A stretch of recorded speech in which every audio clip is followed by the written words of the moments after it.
Esse podcast tem o apoio do Fundo Comunitário Perifasul MBOI.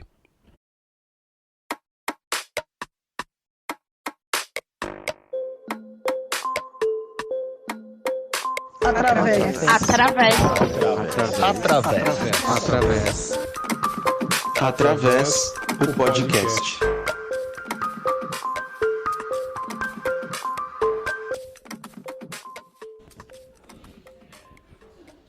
O período da vida conhecido como terceira idade geralmente inicia-se a partir dos 60 anos e é uma etapa marcada por mudanças físicas, emocionais e sociais que deve ser encarada com cuidado e atenção.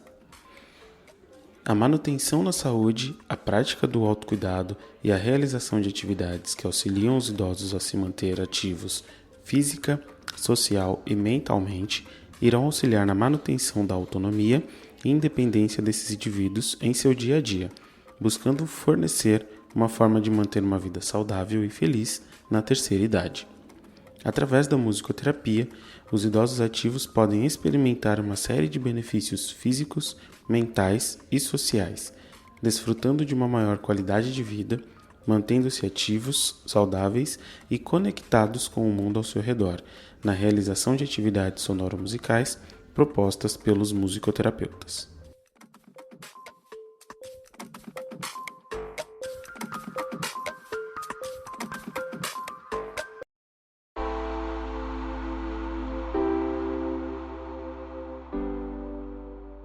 Olá pessoal, tudo bem? Daniel Santana aqui falando em mais um episódio do Através, junto com meu parceiro Gildásio Januário. E aí, Gil, tudo bom? E aí, Dani, um prazer mais uma vez estar aqui com você e também estar com vocês que estão aí nos escutando. Já virou um jargão aqui, né? Bom dia, boa tarde, boa noite, não sei qual que é o horário que você está nos escutando. Mais uma vez, uma alegria estar aqui com agora os nossos convidados que daqui a pouco vão se apresentar. E agradecer a sua presença aqui conosco mais uma vez. Tamo junto, Dani. É isso aí, gente. Muito obrigado por estarem aqui conosco mais uma vez, né? Você que nos ouve e também os nossos convidados que retornam aqui aos nossos microfones para falar de um assunto que muitas vezes, principalmente dentro da área da saúde, né, não é um padrão. Existem muitas pessoas que falam sobre, mas acaba se tornando não sendo um dos focos principais em muitos trabalhos, conversas, diálogos, né? Que é o trabalho, a atuação com pessoas idosas que têm uma menor limitação, que são mais independentes, né? Então, para nossa conversa, trouxemos aqui Rosângela Lambert e o Rodrigo Santos, né? Vamos seguir aqui de certa forma, num cavalheirismo, tudo bem, Rodrigo? Hoje vamos inverter um pouquinho a ordem alfabética e vamos seguir num cavalheirismo. Então eu peço, por favor, Rosângela, para quem ainda não te conhece, você poderia se apresentar para a gente? Olá, pessoal. Bom dia, boa tarde, boa noite. Muito obrigada aí pelo convite do Daniel, do Gidásio. Prazer estar aqui de volta. Sempre muito importante e uma grande oportunidade poder discutir, refletir juntos sobre o nosso trabalho, nossa prática da musicoterapia que a gente tanto ama, né? E que é uma área tão ampla, com tantas possibilidades aí de atuação.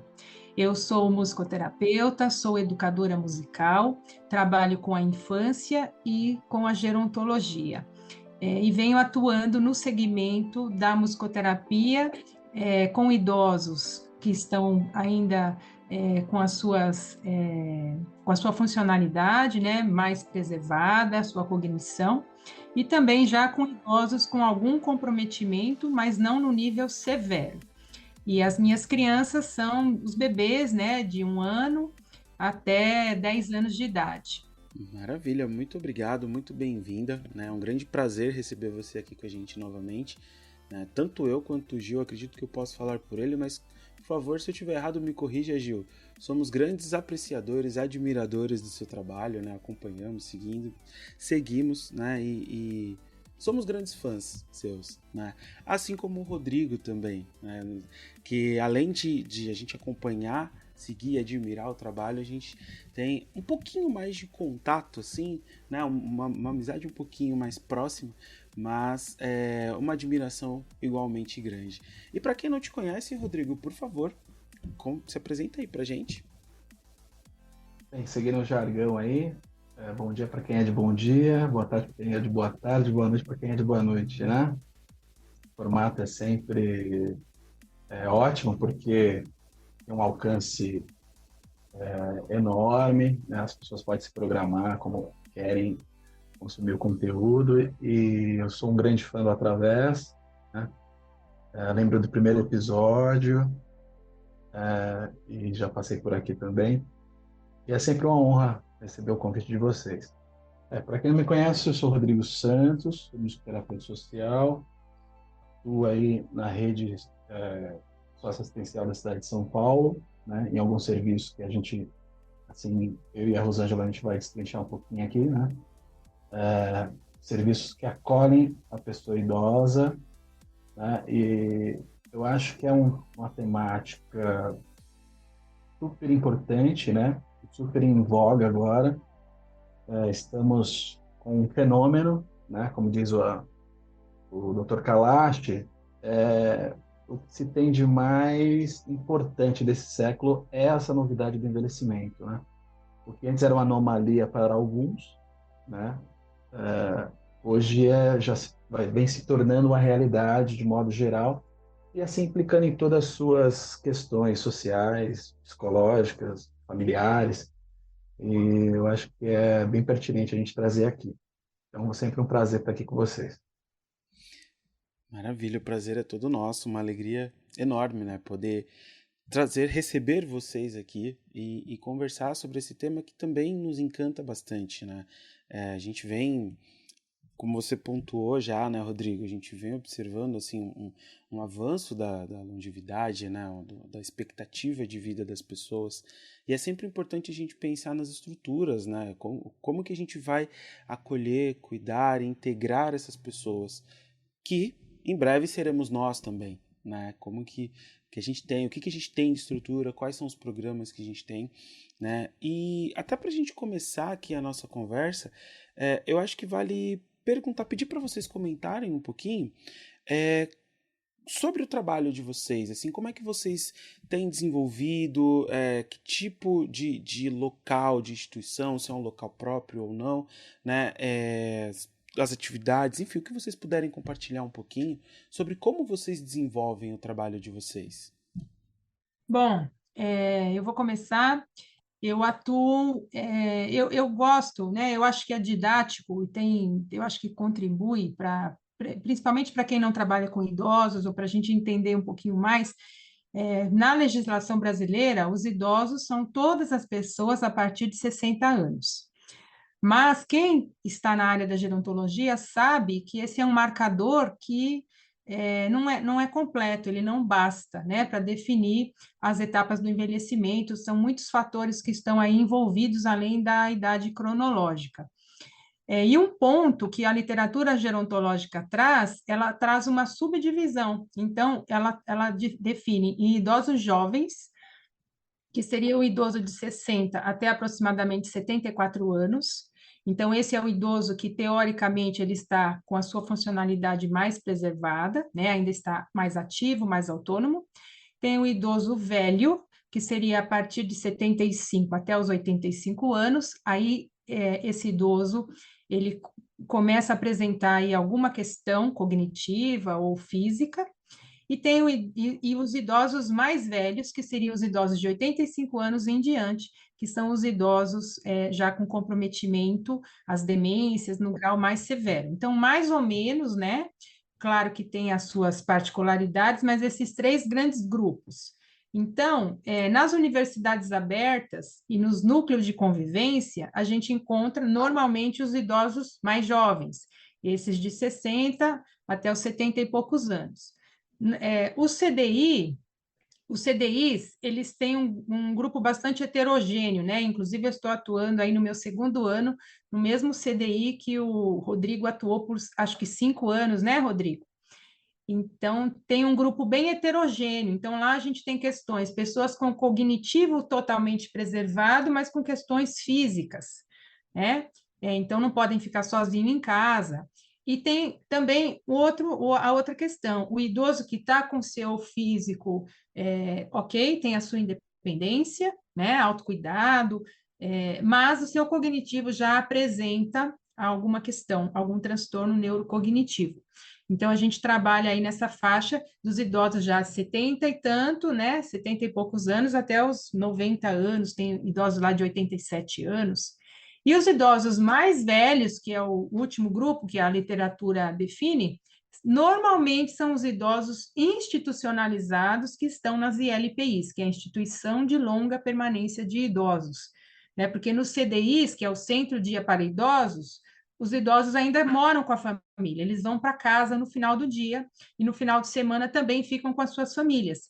Então, eu acho que é legal a gente pensar nesses três grandes grupos, né? O idoso que vai sozinho, que vai e volta para casa no grupo, o idoso que fica o dia todo, né? Que já tem algum comprometimento, e o idoso que nem consegue, não dá mais para a família cuidar, porque precisa de uns cuidados mais profissionais, né? Tem grau de dependência bem alto e fica na instituição de longa permanência. Então, eu venho atuando, eu já atuei em ILPI, mas atualmente eu estou numa universidade aberta e num centro-dia para idosos. Bem, eu comecei como a gente costuma dizer, né? O bichinho da gerontologia me picou bem no começo da minha formação. Até é interessante a gente estar falando para estudantes aqui, né? Pela escassez de ofertas para estagiar. O Gil vem de uma formação, né, da mesma turma praticamente da minha, a gente tinha uma dificuldade. Era o remanescente da Faculdade Paulista de Artes, né? Então, estamos falando aí de 2010, 2011, e os locais onde eu achava espaço para atuar era justamente as ILPIs, né? Instituição de Longa Permanência. E a partir daí eu já fui me envolvendo e depois eu descobri que, como a Rosângela pontuou, a população brasileira, ela primeiro que ela não tem assim, acessibilidade ao cuidado de forma homogênea, né? Tem as suas particularidades. E atravessa justamente o envelhecimento, ele atravessa o social, né, o psicológico, a família. E aí eu falei, onde estão os idosos em São Paulo? Né? O idoso que não tem condições de pagar um ILPI. E aí eu tive a triste notícia que eles ficam desamparados, porque esse serviço ele é escasso na cidade, né? E essa é uma das bandeiras que a gente pode levantar aqui, né, Rosângela?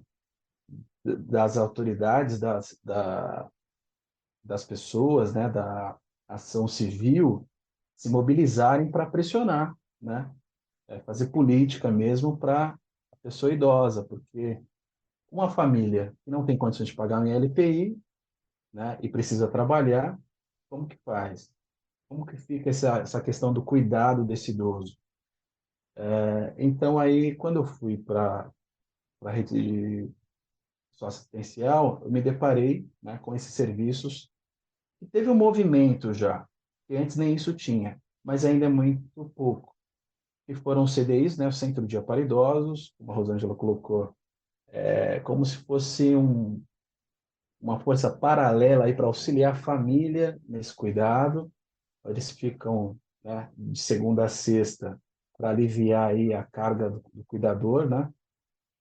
Num serviço onde oferece atividades, alimentação, mas não é um serviço de saúde, né? Isso tem que ter, né? A equipe é bem reduzida, temos a terapeuta ocupacional, temos enfermeira, em alguns casos, né? Estão querendo mudar aí, e assistente social. Já a ILPI, né? Já é o idoso com um grau de comorbidades associadas aos tempos vividos já, mas também tem o idoso que tem a limitação, mas ele tem autonomia, né? A gente pode falar aqui depois desses dois paralelos, a autonomia e a independência, né? Então, às vezes, ele tem o cognitivo preservado, só que ele não tem a mobilidade. Então, ele fica também nesse grau de cuidado, é o grau 2 que a gente costuma falar, né? E eu me deparei com essas situações. O núcleo de convivência para idosos, né, para idosos ativos, onde ele procura o serviço. O CDI é aquele idoso que precisa de um cuidado, mas ele tem condições de ser conduzido por uma equipe, né? Então, ele tem algumas dificuldades. Ele tem dificuldade de ir ao banheiro, de se vestir e de se alimentar. Fora isso, ele consegue ainda ter uma participação assim em grupo, né? A gente trabalha com grupos. E depois temos a LPI. Então, hoje eu atuo nessas três vertentes, né? O núcleo de convivência, o centro-dia para idoso e a LPI. Muito bom escutar vocês, né? Um pouco da trajetória, do trabalho que vocês vêm realizando, né? E a gente tem visto que o Brasil, ultimamente também, talvez eu estou falando aqui uma ideia do senso comum, tá bom? Vocês podem trazer, vocês que também têm mais informações do que eu, de que o Brasil é um país também que está envelhecendo, né? As pessoas estão envelhecendo, a expectativa de vida tem aumentado, né? E com isso, eu acho que vocês tocaram em pontos que talvez as nossas perguntas talvez não chegam ao encontro do que vocês trouxeram, da questão das políticas públicas, né? Talvez não seja uma pergunta, mas tecendo aí, inclusive, a questão da desigualdade no Brasil, a gente tem também um percentual da população que muitas vezes não tem condições de pagar, por exemplo, um serviço particular, né? Dependendo aí do serviço público.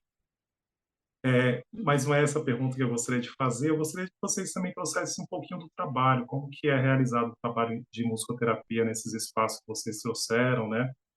Um pouco dos espaços de convivência, dos espaços onde as pessoas estão, enfim, abrigadas, não sei se chama assim, né?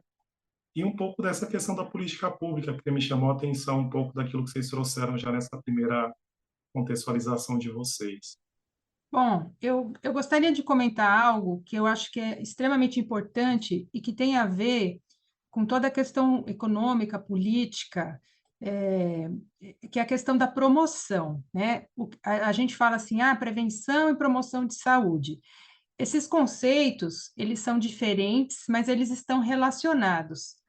E a questão da promoção de saúde, ela é uma questão muito difícil de se realizar. Por quê? Ela tem a ver com a educação em saúde. E essa educação em saúde, ela tem que começar na infância.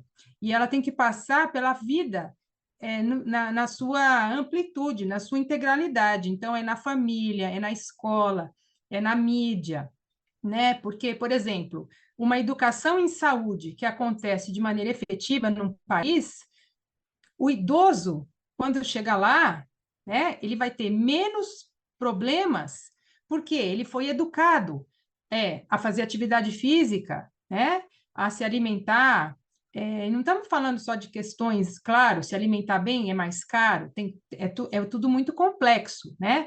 Mas comprar bolacha recheada é barato e é uma porcaria, né? Comer margarina, né? Comer fritura em excesso. Então, existe toda uma questão, a atividade física, a gente consegue fazer em casa, na cadeira, com um peso de amaciante, né? Então, essa educação em saúde, se ela acontecesse de maneira efetiva, em todas as etapas da vida, o idoso que quando essa pessoa chegar na idade, nessa etapa do envelhecimento, ela estaria muito melhor, né? Porque a atividade física, por exemplo, é essencial, é um investimento para a saúde física e mental, né? Evita demências, força nas pernas. Saiu uma pesquisa recentemente, a relação direta entre demência e força das pernas. Então, olha que coisa absurda, né? E a gente que você você vai no shopping, na praça de alimentação, as pessoas mais obesas são as que mais estão comendo as porcarias. Então, nós não temos essa educação, a promoção, né? A promoção e a prevenção. Então, fazer exames periódicos, né? Cuidar por exemplo, a própria questão do estudo, da leitura. Nós não somos um país educado à leitura, e a leitura trabalha o cérebro, né? E são coisas assim, não é que vai gastar, certo? Então, tem toda uma complexidade aí que agora está desembocando nessa quantidade enorme de idosos e o país não tem uma estrutura, não tem a política, não tem a estrutura para acolher todo mundo. Mas nós não temos a educação à promoção. Como o Daniel falou no começo, quando a gente fala da musicoterapia na Geronto, a grande fatia que a gente ouve falar é da musicoterapia para tratar, para reabilitar, né, para tratar de algum problema que já está instalado, que já existe. E não há prevenção, né? E não esse cuidado com esses estímulos. Então, o trabalho preventivo, respondendo aí a sua pergunta, no meu ponto de vista, ele é para estimular, habilitar, né? Não reabilitar, mas eu vou habilitar, eu vou estimular todas as funções cognitivas, o corpo. Então, o idoso que se aposenta, ele fica lá na televisão, na musicoterapia, ele vai se movimentar, ele vai dançar, ele vai levantar, ele vai fazer jogos musicais com regras, onde ele vai ter que pensar, ter estratégia de planejamento numa composição, né? Escolher as palavras, encaixar as palavras, cantar junto, tocar instrumento, fazer uma roda de improvisação, tudo isso vai estimular o seu raciocínio, a sua criatividade, o seu pensamento, o seu corpo. Então, a gente vai trabalhar com canções. Eu não vou só cantar, entre aspas, né? Porque cantar tem uma infinidade aí de estímulos e possibilidades, mas eu vou trabalhar com a memória semântica. Vamos levar uma foto, as fotos. Quem são esses cantores dessas fotos? Vai recrutar essa memória.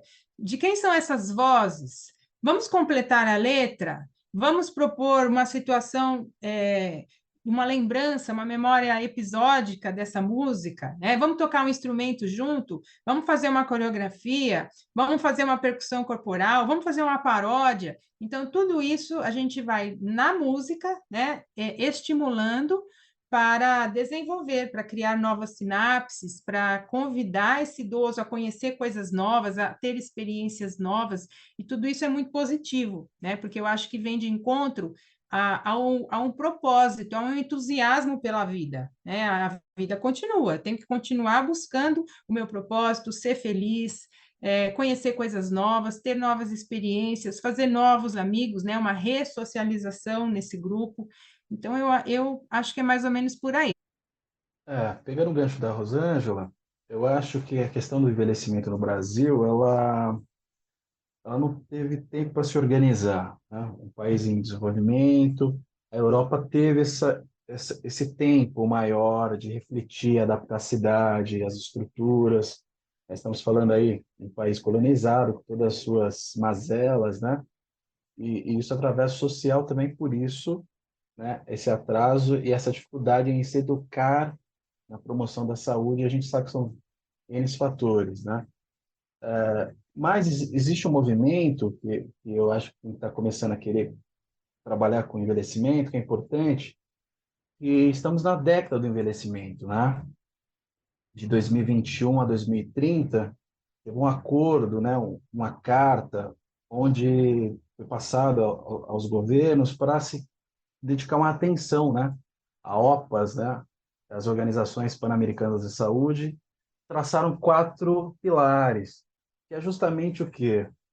Mudar a forma que a gente pensa o envelhecimento. É o primeiro pilar.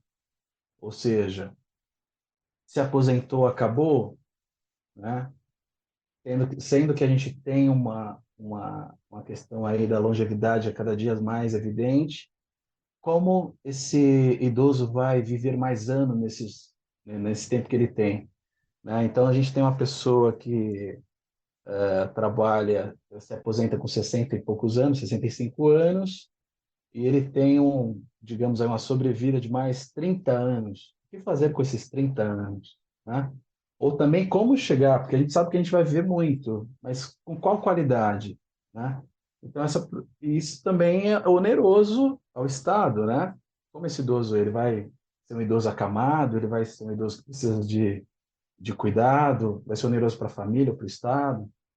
Então, a forma de mudar esse envelhecimento é o primeiro. E a gente vê, né, essa questão da educação, é uma questão que nos atravessa, assim, a gerontologia social crítica fala muito disso. E está tão embutido no imaginário que o idoso ele é descartável, que o idoso ele é ranzinza, que o idoso ele não aprende mais, né? Depois a gente pode falar do idadismo também. Então, primeiro trabalhar essa mentalidade, né? Que é envelhecer. E a segunda é garantir que as comunidades se promovam e capacitem essas pessoas, né? E o terceiro também é entregar serviços, como a gente estava falando aqui. A gente tem o serviço, só que a quantidade é efêmera ainda para cobrir toda a demanda. E o quarto é justamente propiciar esse cuidado, né, a longo prazo. E aí a gente já fecha com as DLPIs, né? Antigamente a gente não tinha, a gente pegar teorias do envelhecimento, elas nem contemplam, né, esse tempo aí de octogenários, nonagenários, centenários, e cada dia eles vão ser mais comuns. Entre nós, você, nesse serviço que a Rosângela trabalha agora, que eu já trabalhei, né, a gente tinha uma centenária. E foi interessante que ela fez 100 anos, aí fizeram uma festa. Parecia, né, é tão novidade isso que parecia que ela ia nos deixar. Então fizeram a festa de 100 anos. E ela indo na contramão do que as pessoas pensam, né? Ela fez 101, e aí fizeram outra festa. E aí também né, fizeram na própria instituição, convidaram. E ela, não satisfeita, fez 102, né? Agora eu não sei como ela está, mas... E ela era muito ativa, não usava óculos, fazia o seu crochê. Ela tinha uma questão de mobilidade reduzida, mas era uma pessoa muito ativa. Ela almoçava, todo mundo ia descansar. Ela falou: Não, meu filho, eu não consigo ficar parada. Eu vou fazer meu crochêzinho aqui enquanto o pessoal está descansando. Então a gente percebe que a idade é só um dos apontamentos do envelhecimento, né? Ele é atravessado por várias outras questões. Então a idade, ela. E o que é interessante a gente também frisar, que envelhecimento e doença, eles não são coisas que são associadas. Pode acontecer se você não investiu, né? Durante todo o seu trajeto de vida, a sua poupança em saúde, da forma como você viveu, né? A gente tem essa questão de associar, né? Idoso, doença. Não, não, a gente não associa isso. Cada um vai ter o que plantou, né? Ou alguma coisa que atravessa ao longo da sua vida, né? Fatalidade, enfim. Mas é importante a gente perceber que isso é uma novidade nas Américas, onde justamente são os países mais pobres, né? Estão reestruturando e essa educação vai chegar, mas eu acho que é importante. A Rosângela falou da mídia, né? Tem até uma assistente social que fala: se a gente pegar os contos infantis, a bruxa sempre é o idoso, é uma idosa, né? Nunca a figura da idosa, ela é a heroína, sempre é o vilão, é a bruxa. Então, aí a importância da gente fazer atividades intergeracionais para trazer essa convivência, porque tem até um decreto de lei que eu não sabia, nem precisava ser um decreto, né? Quando a gente respeita o idoso, a gente respeita a nós mesmos, né? Nem precisava ser um decreto, isso seria algo da nossa criação, da nossa formação, né? E hoje mesmo uma idosa, a gente fez uma atividade, ela falou: o Rodrigo, meu neto, meu bisneto, falou assim: vó, eu nem quero ser adulto, não quero ser nem adolescente nem adulto, eu quero ser logo idoso, porque você vai, faz atividade, você hoje vai cantar, né? Você joga vôlei adaptado, ou seja, já trazendo, né? Essa maneira dela viver já contribui para o imaginário dele que é positivo, né? Então a gente tem na década de 90 aí, a OMS, trazendo esse conceito do envelhecimento ativo, que antes não tinha, né? Então, a geronto, assim como a musicoterapia, ela não tem tanto tempo, porque não se era normal envelhecer, né? É, eu estava dando aula na pós e eu levei para os alunos um cartaz que estava escrito assim: a Rosângela já deve ter ciência, assim: ônibus desgovernado entra em casa e atinge uma idosa de 42 anos. Isso nos anos 60. Olha a manchete: idosa aos 42. né? Então, a gente está construindo, nós estamos construindo o que é envelhecer, né? Então, a musicoterapia tem uma função muito forte, que é justamente fazer essa ponte responder à pergunta do Gil, de como a gente atua. Primeiro é criar um lugar de acolhimento para essas pessoas que chegam sem essa consciência, sem a consciência de o que eu posso fazer, eu sou idoso, né? Para a gente quebrar as barreiras das limitações que a própria sociedade impõe, o idoso embute isso e fica, né? Ah, será que eu posso ainda dançar assim, né? Sendo idosa, eu consigo fazer uma canção? Sim, você consegue. Então, primeiro é a gente criar esse espaço de acolhimento, né? E de segurança para o idoso falar, não, aqui é meu espaço, e assim já propiciando uma questão de identificação, né? De pertencimento. E a musicoterapia faz isso muito bem. Quando a gente acolhe, quando a gente trabalha as questões, como o Bruxa diz, a musicoterapia ela não trabalha só a questão auditiva, ela trabalha a questão sinestésica, do tato, do sentir, das emoções, né? É você trazer a potência desse ser, né, no envelhecer. E pela família, às vezes, né, ela teria que estar com o seu chale, fazendo o seu crochê e olhando os netos, né, enquanto o filho trabalha. E a nova realidade de envelhecer não é essa. Ou no sofá, né, Rodrigo, assistindo TV, porque não tem nada que se possa fazer ou ensinar para esse idoso, né? Exatamente. E eu acho que tudo que você falou, que é muito bom, a gente volta num assunto, no ponto original, que é a questão da educação, né? De novo aí a educação para o envelhecimento, que essa criança vai entender o que é envelhecer, né? A nossa história, a gente separa tudo, a gente não junta. É como se falar do idoso é uma coisa assim, nossa, é o idadismo mesmo, é muito mais pesado, né? E aí o próprio idoso acha isso, acaba acreditando isso. Então, é uma questão de educação de novo, que tem que começar lá em casa, com as crianças pequenas, passar pela escola, né? E ao longo da história. É. E a questão do idoso ativo, a gente também tende a associar só ao idoso que tem a mobilidade em dia, né? Mas, na verdade, ele é ativo em toda a camada da sociedade, né? A gente tem muito essa questão dos 60 a mais, falar assim, seu José, o que que você faz? Sou aposentado. Ele tinha esse peso de, para mim, acabou, né? Eu vim até aqui, daqui para frente eu sou só o aposentado. Eu não, a persona dele some totalmente. E a musicoterapia, justamente, né, trazer o sonoro ligado à vida dele, justamente com a sua biografia, né, fazer valorizar. Eu atendi num lugar, CDI Paraisópolis, e tinham as oficinas, né, e tinha música também, só que ele não conseguia se encaixar. E aí, quando eu comecei, eu falei, ele falou, "Olha, tem um senhor aí que ele canta, mas ele traz um violão também, a afinação é totalmente diferente, ele canta uns negócios aí que ninguém entende." Eu falei, interessante, né? Para o musicoterapeuta é interessante. Para o músico não era tanto interessante. E aí, quando, né, eu cheguei mais cedo, quando eu toquei o violão dele, ele afinava em terças assim, na verdade era uma afinação de repentista, né? Isso é lindo.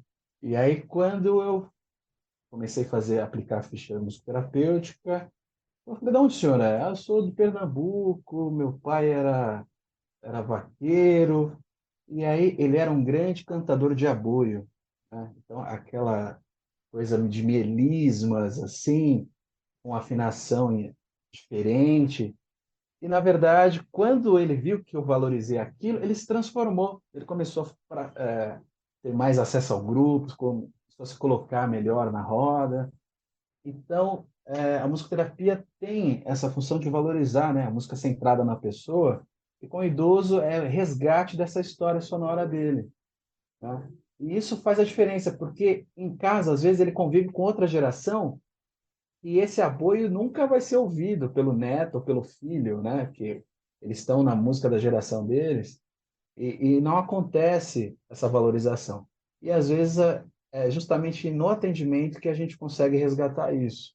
Isso faz a diferença, total. E Porque aí você tem engajamento, né, Rosângela? Você tem engajamento do idoso, você traz a questão de, nossa, vale a pena ainda porque eu consigo contribuir em alguma coisa, né? E sabe o que acontece, Rodrigo? Não sei se você já viveu essa experiência. Eu tenho idosas que já compartilharam comigo que elas esperam o momento da musicoterapia para estar inteira, porque em casa elas não conseguem conversar, as pessoas ficam no celular. Então, o neto está no celular, o filho está no celular, a nora está no celular, né? Ou estão na novela, ou estão no celular, e é como você disse, a música dela, ninguém está preocupado, ninguém quer ouvir. Os assuntos não batem, porque é Instagram, é rede social, é não sei o quê, né? E lá no grupo, elas estão com a mesma identidade coletiva, né? Que viveram as mesmas épocas, que então você bota lá o Gerry Adriane, você vai cantar o Gerry Adriane, nossa, todo mundo conhece o Gerry Adriane, né? Rola o pertencimento, né? Exatamente. Então é muito gratificante. Eu também, eu fui picada depois, viu, Rodrigo, pelo bichinho da Geronto. Foi até uma coisa interessante, porque vou abrir um parênteses aqui para contar. A minha colega da FMU, que eu fiz lá, musicoterapia, ela falou: Olha, eu estou com um xerox aqui para tirar. Tem autismo, né, da infância e tal, e tem idosos. Eu falei: ah, não, idosos eu não quero, não, só tira das crianças. Não quis o xerox da Geronto. Falei: ah, não, não quero saber de Geronto. E aí, quando eu fui visitar a mãe de um amigo numa ILPI, eu fui com ele, aí eu vi uma roda lá. Eu falei, aí ali, naquele momento, me deu um estalo que eu falei, nossa, olha isso, né? Eu não estou vendo. Existe um outro um segmento aí além da infância, porque eu só tinha olhos para a infância, e realmente eu me apaixonei, é muito gratificante e é muito importante que os jovens musicoterapeutas estejam abertos para esse mercado que tá em expansão, né? Pô, demais. Incrível, tá sendo incrível ouvir vocês aqui. E conforme vocês foram falando, algumas associações vieram à minha cabeça, assim. É, um ponto que me pegou muito foi a fala do Rodrigo com relação às referências nas histórias, né? De pegar histórias e qual o papel, qual a atuação do idoso em cada uma dessas histórias. E aí eu me vi na minha infância, né? Eu busquei resgatar a minha infância, que assim, dos desenhos animados, das coisas que eu assistia, não só nesse papel de bruxa, né? Mas vamos pensar, por exemplo, num desenho como Cavaleiros do Zodíaco, né? Um desenho que praticamente todo mundo conhece aqui no Brasil, né? Porque ficou super famoso e tal, e que tinham algumas figuras de maior idade, né? Dragon Ball também tem ali. Dragon Ball ainda é uma exceção. Eu colocaria como uma exceção em comparação com Cavaleiros do Zodíaco, porque Cavaleiros, assim como Star Wars, aí eu vou trazer umas referências meio nerds aqui, Ó o nerd. né, pra gente já dar uma misturada também nas coisas, mas porque eu fiquei pensando nesse papel do idoso, como que ele é representado, por exemplo, na ficção. É muito comum também ter o idoso estar nesse lugar assim de necessidade de cuidado ou de menor participação, de maior limitação para qualquer que seja a atuação que ele vai fazer, né? E isso me vem muito forte nessas referências que eu dei. Do Cavaleiros do Zodíaco, do Star Wars ali, se a gente for pegar, por exemplo, o Mestre Yoda, né, que é um idoso ali super poderoso, sabe? O grande mestre que vai passar todo o conhecimento para gerações posteriores, mas assim, a atuação real, um papel ativo, né, não só na construção da história, mas na ação da história, isso é muito limitado, né? Quando eu falo de Cavaleiros do Zodíaco, eu lembro muito do mestre do Shiryu. Eu não vou lembrar o nome dele agora, mas eu lembro que era um idoso que ele era muito pequenininho, assim, né? E virava e mexia, ele tava lá meditando na cachoeira, passando os ensinamentos ali, ou às vezes ele ia se deslocar de um ponto a outro, ele precisava ser levado né, no colo, em algum item.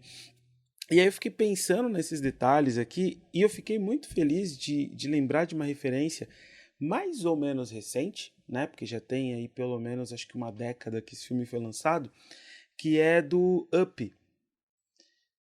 Uma referência que eu acho muito legal, assim, sobre que consegue expor toda essa fragilidade, né, que essa fase idosa traz para o corpo humano, né, que o Frederiksen ali pequenininho, já com a bengalinha dele, tem um andar um pouco mais lento, questões, né, na audição, mas, pô, é um cara que ele atravessa o planeta na casa dele para ir chegar no lugar que ele tinha o sonho de alcançar com a esposa dele, né? Ele consegue defender toda uma fauna e uma flora de um ambiente ali, né? Ele praticamente sozinho, tem o menino que eu não lembro o nome agora, que ajuda ele também e tal, mas o seu Frederiksen mais protege, ajuda e resolve do que o menino, né? Então é uma referência legal também desse potencial ativo que o idoso tem, né? Como vocês estavam comentando, às vezes uma limitação ela é física, motora, mas o cognitivo está plenamente preservado, né? E aí eu vou trazer meu lado nerd, minha criança nerd aqui de novo, porque teve um outro desenho também que eu me lembrei muito, que vem justamente nessa semelhança com o Sr. Frederiksen. Não sei se vocês aqui conhecem um desenho chamado Batman do Futuro. Se vocês não conhecem, ou quem está ouvindo também, caso não conheça, é uma versão alternativa, né, do Batman, na qual o Batman original, né, o Bruce Wayne, ele já está velho, né, enfim, a tecnologia avançou, o mundo seguiu, então ele já está mais velho, ele não tem mais a mesma força, ele não tem mais a mesma agilidade, e aí ele treina uma outra pessoa para vestir esse manto do Batman. E eu acho muito interessante porque, mesmo nessas limitações que o Bruce Wayne traz, né, e atuando praticamente só ali de dentro da Batcaverna e tudo mais, é praticamente ele quem resolve tudo. Né? Esse novo Batman, ele é só o braço e as pernas dele. É o cara que vai pra porradaria. Porque toda a resolução, análise dos detalhes ali é esse idoso que traz. Né? E eu acho muito interessante, e agora eu vou fazer a conexão, né, com a pergunta que eu quero fazer para vocês, porque tem essa questão de como isso é representado, né, nas referências que a gente tem de mídia, desenho, novela, filme, série, livros, né, enfim, diversas coisas. Quando não tem esse foco específico para o idoso, geralmente o idoso ele está num lugar meio que de canto, né? Ele ocupa um papel muito menor naquela história, naquela situação. Claro, não sendo protagonista, acaba sendo justo isso acontecer. Mas ainda assim tem muito um lugar de ou conselheiro, né? Ou uma pessoa que precisa de cuidados. E aí dar esses cuidados é o que vai trazer os ensinamentos ou coisas do tipo. E é legal a gente olhar para essas outras referências também que trazem esses detalhes, né? De que às vezes o físico traz mais limitações, mas o cognitivo ele está plenamente funcional. Ou o inverso, às vezes o aspecto cognitivo tem as suas limitações, mas toda a estrutura física ali permite que esse idoso consiga realizar diversas atividades, né? Atividades físicas, atividades interativas de grupo e tudo mais. E pensando em todos esses detalhes, né, eu fico pensando também como que a gente pode, e aí eu trago essa pergunta para vocês, né, partindo do princípio de estruturas que a gente consegue, que a gente tem um potencial maior de influência, né? A gente estava falando aqui de políticas, de instituições, que são coisas que precisam, né? A nossa sociedade ela precisa ajustar a sua estrutura para acolher esse idoso. Mas numa prática mais direta, né? Numa influência mais assertiva, né? Na qual a gente consiga, que a gente tem um potencial maior de influência. Me corrijam se eu estiver errado, mas eu enxergo que o nosso potencial maior de influência, para além daquela pessoa que está sendo atendida por nós, de forma individual ou no grupo, são as pessoas da sua rede, né? Seus familiares, seus amigos, seus vizinhos. E aí, pensando nisso, que eu trago essa pergunta para vocês. como que a gente pode incluir, trazer essas pessoas mais para perto, para uma questão tanto de conscientização quanto de integração, ou até mesmo de estimulação nessa convivência, nessas atividades, nesse trabalho com esses idosos, né, que são mais ativos, que estão mais, que têm menores limitações ali. Como é que a gente consegue aproximar um pouco mais, né, essa rede ali, seja família, cuidadores, enfim. Daniel, antes de responder a sua pergunta, a questão Uhum. da sua. Você deu um show aqui de nerd, né? Das suas referências. Mas elas se conectam sim, porque elas estão no imaginário, né? Apesar que, se a gente volta, sai um pouquinho da sociedade contemporânea, qual era o papel do idoso nas aldeias, por exemplo, né? Nas tribos? Ele era o centro, ou ele era o responsável pela questão da cura, ele era o pajé, ele era o sacerdote, ele era o que trazia os ancestrais, né? As histórias dos ancestrais, né? Na sociedade contemporânea, o idoso ele é descartável, né? No modelo capitalista, se você não produz, você não vale, você é descartável. Qual que você não produz mais, você está descartável do mercado de trabalho e da rede social e das interações sociais. Querendo ou não, essa sociedade o exclui, né? Quando, se a gente volta na história, o idoso era o centro, né? Ele era o conselheiro, ele era quem apaziguava as questões da tribo, da onde ele vivia, né? E na sociedade moderna a gente está reaprendendo a valorizar. Porque uma coisa, o jovem tem a força e ele aprende, ele consegue ser inteligente. Mas o jovem não tem bagagem para ser o sábio. E a sabedoria não aprende na faculdade, né? A sabedoria vem dos anos vividos, né? De ouvir. E a musicoterapia traz esse momento de partilha, né? Que é interessante. Partilhar a minha música com o outro, né? A vivência sonora que eu tenho, né? A minha identidade sonora. Então, eu acho que a gente meio que tem que voltar para aprender esse sistema de sociedade onde o idoso tinha seu espaço que foi tirado, né? Foi roubado. E com isso vem os preconceitos, né? O idadismo, se a gente não cuidar e sem a informação, como a Rosângela estava falando, da educação, a gente não percebe esses ataques, né, de idadismo. Não, a senhora não vai fazer isso não, né? Essas microagressões. Nossa, a senhora vai vestir essa roupa, né? Então isso vai cada vez deixando ele sem essas conexões dentro desse sistema, né? Já trazendo aqui a resposta da sua pergunta, como a gente pode fortalecer a rede nesses espaços, né?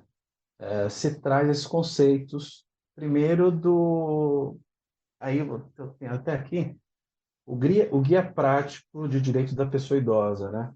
É a cartilha do idoso, né? São tantas coisas, né? Um livro aí, um livreto, na verdade, 60 páginas, ele permeia todas as questões do envelhecer e dos direitos, e perceber que é direito você envelhecer bem com dignidade, né? Uma vez que a sua família não consegue, aí vai para outra instância, que é o Estado. Mas enquanto você tem essa questão ainda quando não está esgarçado nessa relação dentro de casa ou da família, né, a gente tem que trabalhar e o idoso ter esse empoderamento de saber o que é direito dele. Ele sabendo já facilita muito a vida e o futuro dessa pessoa, né? Claro que temos aqui idosos que não constituem família, né? Chega muito para a gente em LPI, tá, mas e os filhos desse idoso? Não, ele não constitui família, nunca se casou, né? Tem idosos que eu trabalhei muito com idosos em situação de rua e na hora do cuidado ele abandonou quando ele era jovem, ele teve os filhos, ele abandonou essa família e hoje ele está numa situação de rua e os filhos não querem cuidar dele, tá? Então nem tudo é flores, né? A gente tem N possibilidades desse envelhecimento, dessa construção. Então, essa rede de apoio, ela é complexa, né? Eu acho que eu vou até deixar aqui, levantar a bola, porque aí vocês vão trazendo também, porque eu até me perdi aqui. Você quer saber como a gente pode fortalecer para o idoso ter essa maior consciência de como envelhecer? É isso? Ou não só para o idoso ter essa maior consciência de como envelhecer, mas também para a própria rede ter a consciência sobre as potencialidades dessa fase da vida, né? Que não só sobre as potencialidades, porque assim, quando a gente geralmente, né, como a gente comentou aqui algumas vezes, quando a gente pensa em idoso, é comum a gente pensar nas limitações, né? Então, buscar se informar sobre essas limitações, sobre tratamentos, sobre cuidados que precisam se ter, é algo que acaba sendo até mais fluido para as pessoas fazerem, né? Mas assim, como que a gente também pode trazer para a consciência, trazer para o convívio, naturalizar no pensamento dessas pessoas, né, essas potencialidades que esse ou essa idosa tem nessa fase da vida, sabe? Bem, eu acho que quando a gente entra nessa questão de como o idoso pode ter a consciência da sua potencialidade, antes ele pode estar sendo amparado por uma equipe multidisciplinar, porque também a gente não pode chegar aqui, né? Infelizmente a TO não está aqui, né? Seria muito rico se tivesse outro olhar. A gente também não pode pensar que a musicoterapia vai abarcar, né, o envelhecimento e vai tudo ser lindo. E a gente começa a mexer em outras áreas, né? Então, a questão multidisciplinar é fantástica no envelhecimento, porque a gerontologia ela já nasce híbrida justamente por isso, porque o envelhecimento não é ele não é homogêneo, ele é heterogêneo, cada um chega de um jeito no atendimento. Quando você vai aplicar a ficha de musicoterapia, você fala, nossa, um não conseguiu me responder nada, o outro conseguiu preencher tudo. É muito, né? A gente trabalha com grupo, né, Rosângela? Tem uma disparidade, né? Um tem acuidade visual, o outro é auditiva, um é cadeirante, o outro tem a questão motor ok, mas o cognitivo não está preservado. Então, primeiro que a gente tem que incluir esse idoso numa rede onde vários profissionais vão ter vários olhares para conseguir mexer em várias áreas, porque a gente pode até ajustar o emocional, mas às vezes ele não tem condição da assistência básica em casa, né? Só coloquei uma pontuação aqui para a gente entender a complexidade, mas vou deixar a colega falar. Bom, eu queria voltar um pouquinho também. Eu lembrei de um filme que eu acho que é sensacional e ele é bem educativo de maneira positiva, que é Um Senhor Estagiário. É um filme de 2015, não sei se vocês assistiram. E ali, o que que acontece? Vem de encontro ao que o Rodrigo estava falando, e que, na verdade, isso eu desconheço, tá, pessoal? O que eu sempre ouvi dizer é que nas culturas orientais, né, o idoso, ele é o sábio, ele é respeitado por sua experiência de vida e por sua sabedoria. E a nossa cultura, fruto da capitalista, revolução industrial, o valor do idoso o valor da pessoa, na verdade, né, está diretamente associado à produção. Então, quando ele se aposenta, ele deixa de produzir, ele deixa de ter o seu valor. E isso veio se enraizando, né, e virou essa mentalidade que o idoso é descartado.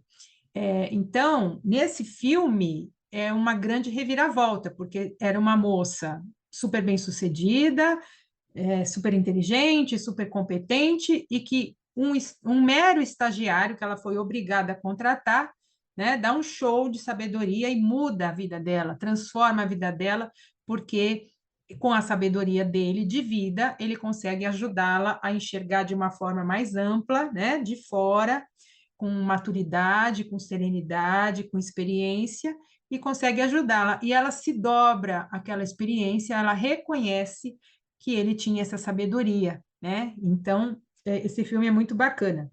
E essa questão é, do idoso também tem uma questão do senso comum que ainda é muito forte. A vulnerabilidade é confundida com fraqueza no sentido mais pejorativo que pode existir, então ele passa a ser incapaz de tudo, né? E volta a ser criança, que também aí fala, ai, vamos tomar aguinha, né? O remedinho, então acaba tendo um tratamento. Poxa, aquele idoso, ele foi um jovem, ele foi um homem, ele trabalhou numa empresa, ele foi um pai de família, ele teve seus amigos, tudo aquilo tá, continua ali, né? Aquilo não sumiu. É todo o eu dele, é a história dele, é como a gente pensar na própria história. Vamos tentar imaginar a gente idoso, se Deus permitir a gente idosos saudáveis, a gente vai falar, não, eu era jovem, eu estudava, eu fazia podcast lá com meu colega, e a gente discutia.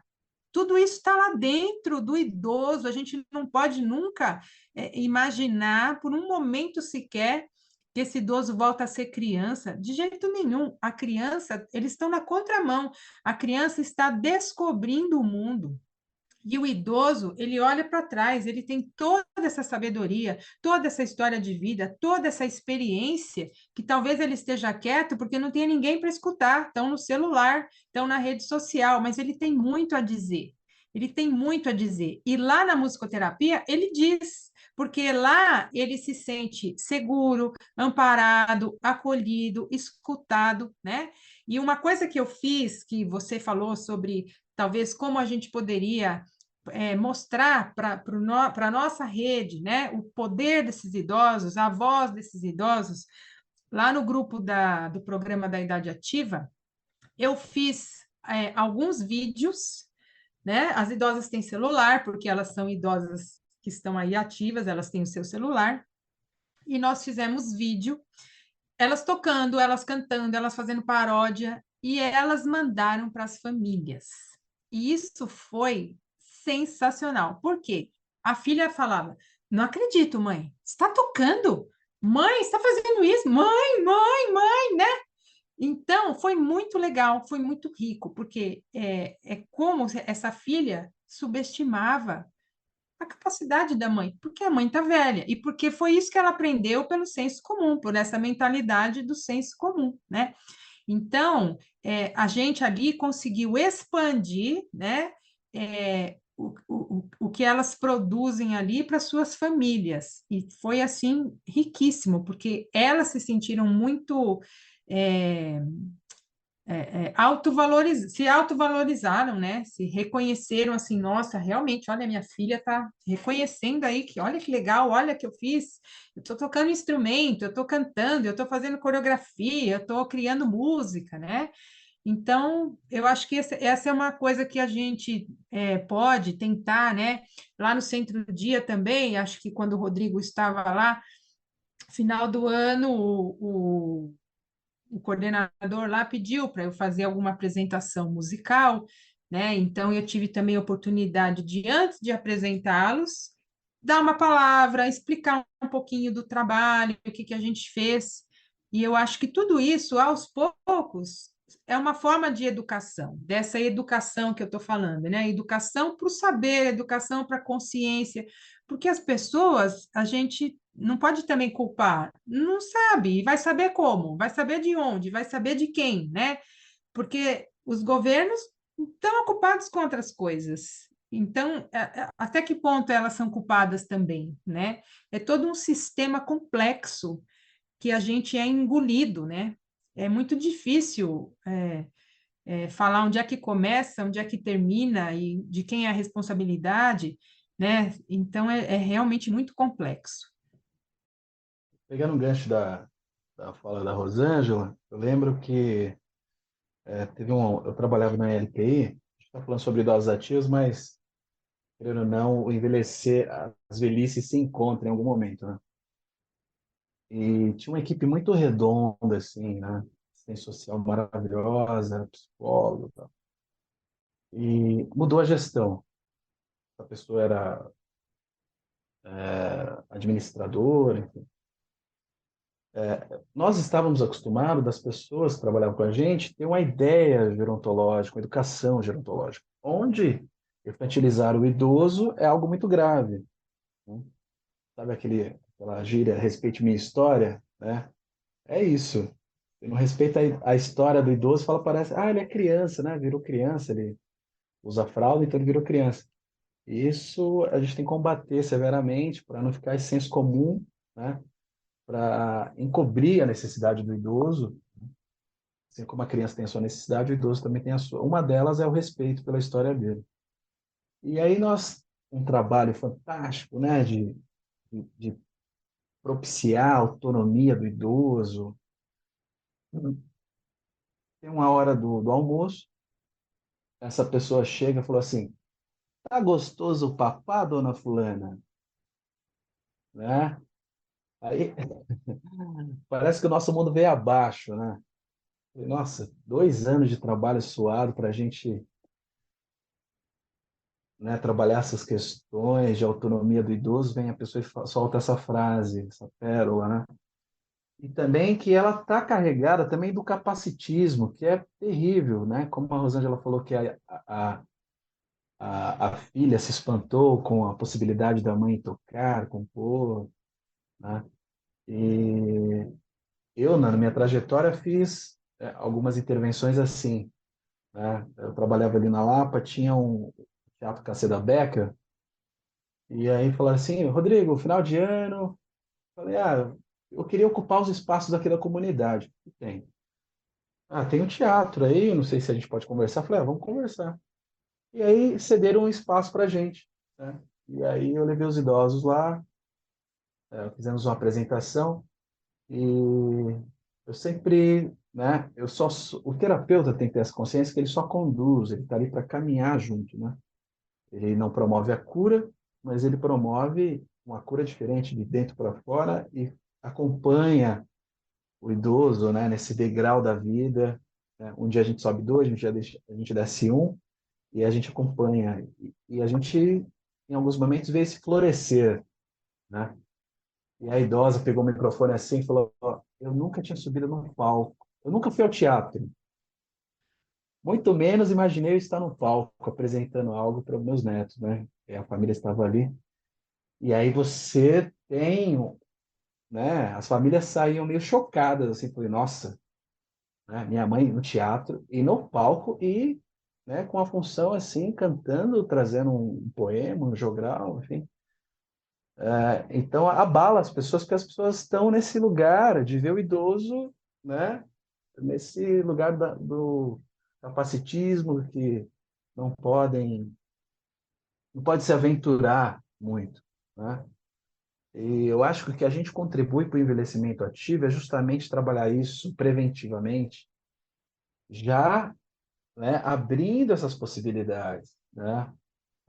E eu uso muito a composição para isso. A composição ela vem como uma ferramenta, como o Bruxa coloca, como uma resolução de problemas, né?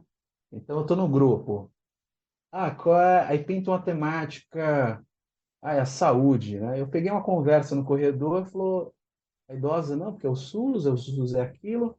Falei, gente, eu estou percebendo que vocês estão comentando do SUS.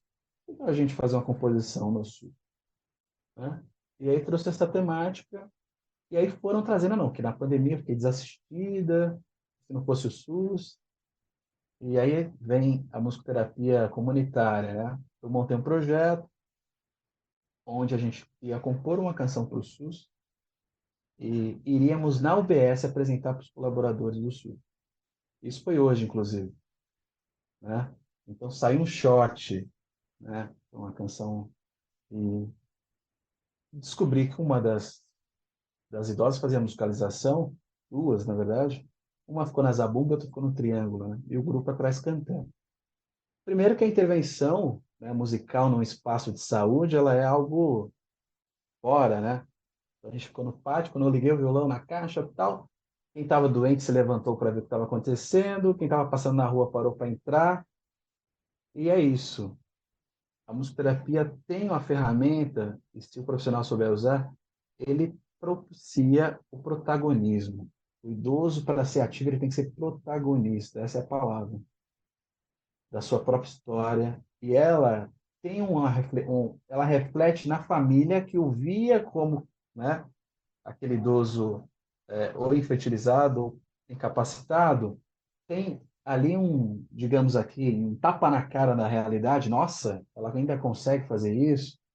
Então, a musicoterapia, ela passa a questão do senso comum de ser só a música ou a composição, e ela atinge. Eu consegui ali, né, nessa intervenção, atingir crianças, quem estava na fila, doentes, e do nada, né, o jovem que estava lá na fila de medicamento falou: Nossa, eu estou tomando um banho dos idosos ali, acho que eu estou com menos saúde, né, do que esse grupo de idosos, né? Porque a gente também começa a observar a amplitude da saúde, né? A saúde, no seu conceito maior, ela não é só ausência de doença, ela transpassa por outras questões, né? Bem-estar físico, emocional, espiritual, né? Então, a musicoterapia, ela embarca todas essas questões. E com esse acolhimento, esse desenvolvimento, como a Rosângela colocou o que ela fez, a gente, querendo ou não, a gente combate ao idadismo e colabora, né, com o envelhecimento ativo.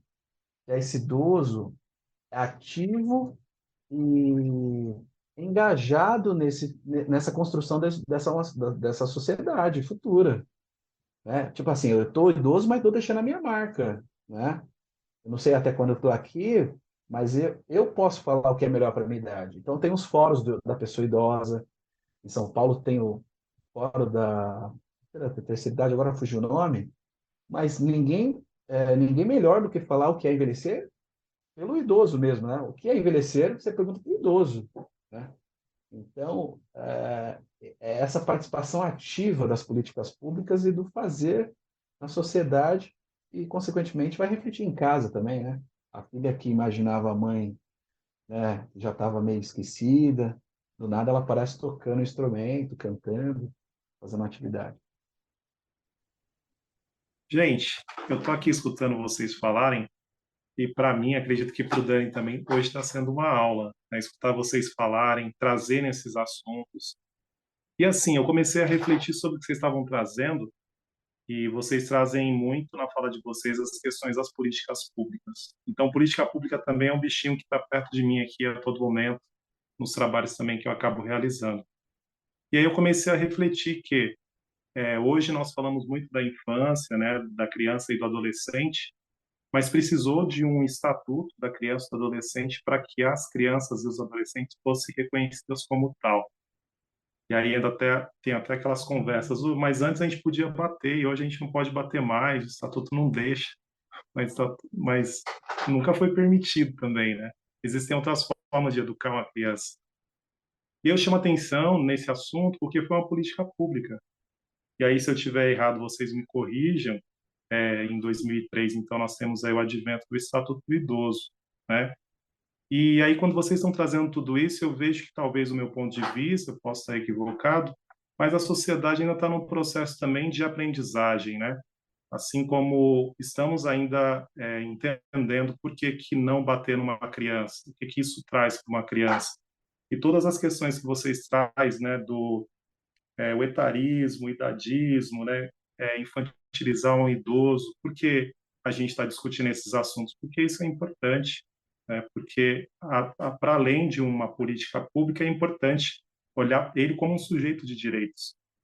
E vocês trazendo isso, eu fiquei refletindo que, de fato, eu acho que, não sei, pode ser que nós estamos, então, completando 20 anos, é isso, do Estatuto do Idoso, estão sendo ainda também, vamos dizer, novo, então a sociedade ainda também aprendendo com tudo isso, aprendendo a lidar. Talvez eu fico imaginando quais as estratégias também para aproximar ainda mais a família desse idoso com os serviços que vocês trabalham também. E aí eu fiquei fazendo uma relação do serviço de convivência e fortalecimento de vínculo, também que eu atuo, mas com criança e adolescente. É uma estratégia, mas é uma estratégia desafiadora, porque às vezes tem famílias que não conseguem, precisam trabalhar, não conseguem estar presente, mas a gente percebe o quanto é importante que essa família esteja próxima do serviço.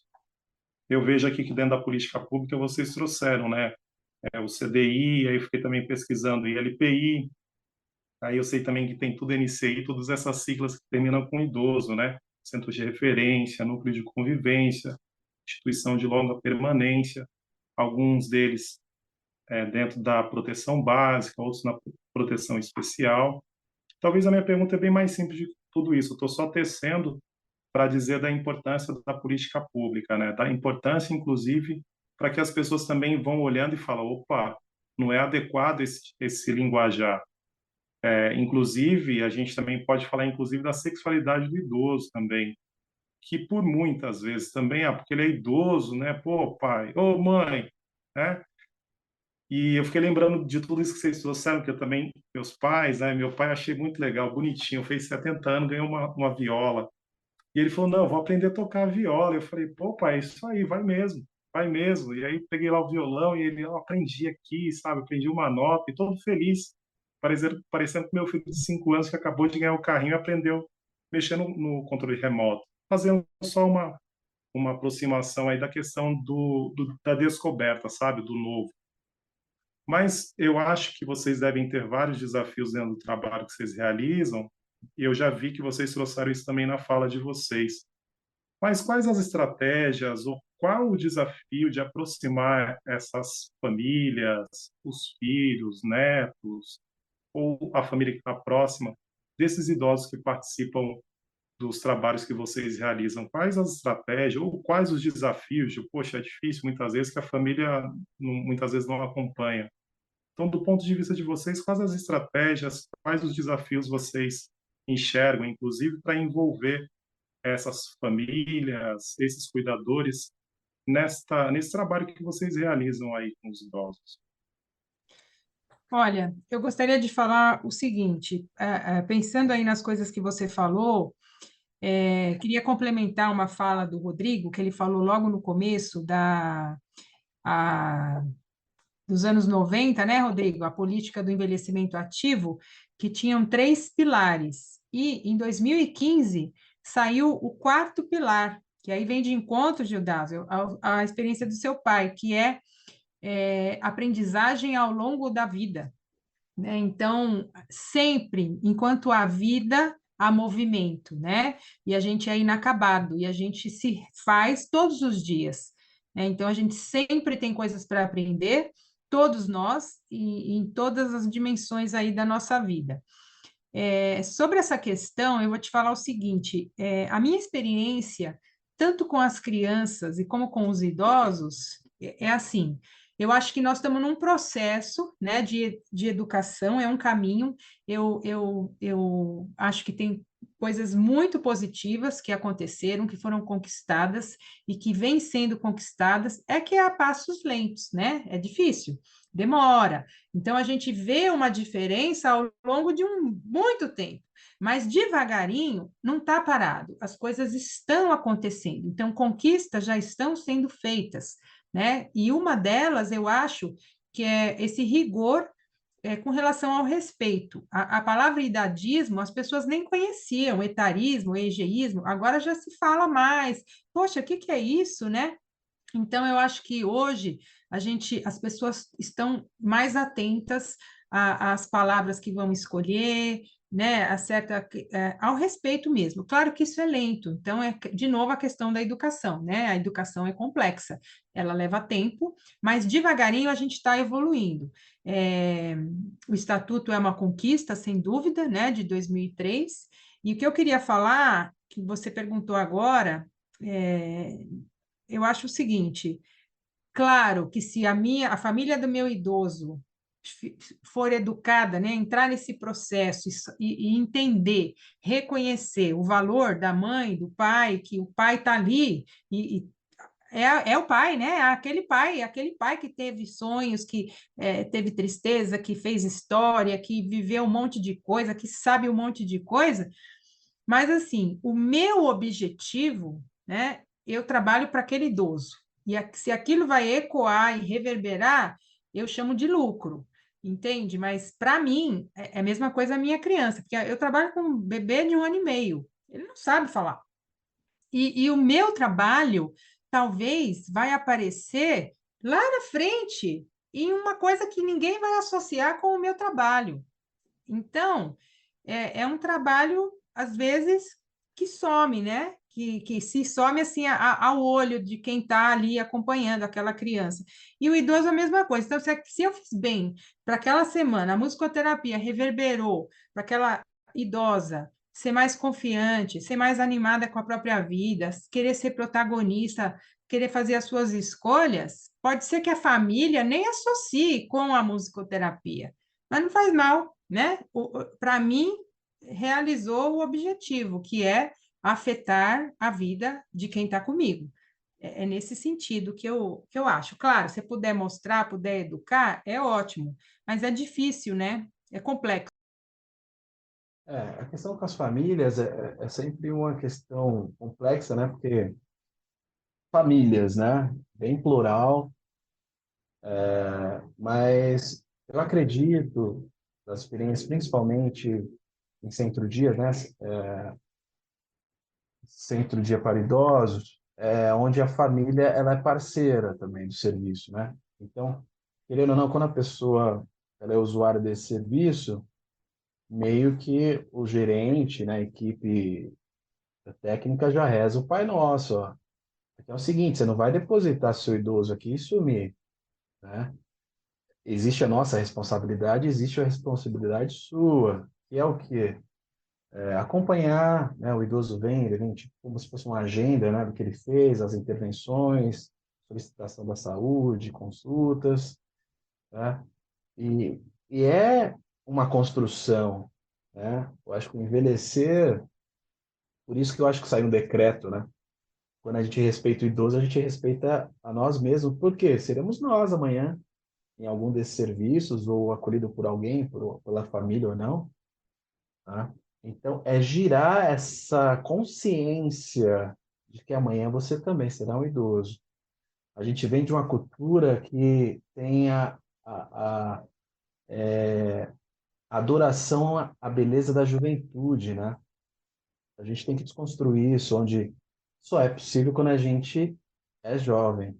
Tudo é possível, a revolução só é possível quando a gente é jovem, o amor só é possível quando a gente é jovem, né? O casamento só é possível quando a gente é jovem. Então, eu acho que a família às vezes se espanta, né? Principalmente quem não teve um bisavô. Tem criança que não sabe o que é um idoso. E os pais são jovens e até a avó ele nem vê como idosa, porque a avó é uma senhora de 45 anos, às vezes, né? E claro que ela não vai. Quando eu fiz uma atividade intergeracional, né, já acompanhei voluntários. Voluntários é muito interessante, porque o voluntário chega para fazer uma visita à instituição pensando que o idoso é bonzinho, né? Ou ele pensa que ele vai encontrar lá a avó dele, o reflexo da avó dele. Quando ele chega lá, pega um idoso demenciado gritando, falando alguns palavrões, aquilo choca, né? E, na verdade, às vezes o choque é interessante, porque são realidades, né, da vida. Assim como a gente entra no hospital, tem alguns choques, né? Então, essa construção ela é feita pelas vivências, viu, Ju? Ou se vivencia o envelhecimento, uma situação, assim como a morte, né? É importante também a gente falar de finitude aqui. Só que a finitude não está presente só na velhice. A finitude está presente desde quem, para todo mundo que respira. Vai do bebê, né? Vai até o idoso. Então, eu acho interessante, a gente já caminhou aqui, né, no nosso papo, a plenitude chega, né, essa questão, tem gente que nem assumiu direito o baque da velhice e depois já tem a questão da perda, né? Ou da viuvez também, né? Aquela idosa que perde o companheiro de 40, 50 anos e entra, né, numa questão de depressiva, ou não quer saber mais da vida, ou o companheiro é que fazia tudo, né? Ele que fazia ele que é o banco, ele que é o mercado, ele que, ou ela, né? Que fazia tudo, e o idoso se sente perdido. Então, as vivências vão movendo esse saber. E o que pode ajudar? Se prevenir antes, conhecimento, né? Conhecimento com... Por isso que a gerontologia ela tem um papel fantástico de, né, a gente está atrasado nisso, né, de começar o SESC tinha um programa maravilhoso, né, de questão intergeracional, de um grande pesquisador, né, de gerações, ele estuda gerações, de que ele estava assim, né, o idoso SESC, inclusive a gente até brinca, o idoso padrão SESC. O idoso padrão SESC é idoso ativo, né? Idoso, né, que tem a sua rotina, não cuida de neto, vai lá, faz a sua yoga, faz a sua natação. E ele percebeu que também tinha um número muito grande de crianças, mas os públicos não se cruzavam, né? O idoso ia para a sua atividade, a criança ia para a sua, e ele vê a oportunidade, fala, por que não juntar aqui e o idoso ter esse aprendizado com a criança e a criança também ter com o idoso. Então ele começou a fazer algumas intervenções, colocava no horário de ócio de ambas as gerações, colocava um tabuleiro, né? E a criança às vezes nunca acostumada no celular, nunca tinha visto que era um tabuleiro de dama. E o idoso automaticamente, sem nenhuma intervenção assim técnica, digamos, começava a se juntar, né? E ali foi florescendo o conhecimento. E com as famílias, eu vejo assim, esses idosos assistidos nesses programas é um trabalho em equipe para fortalecer isso, né?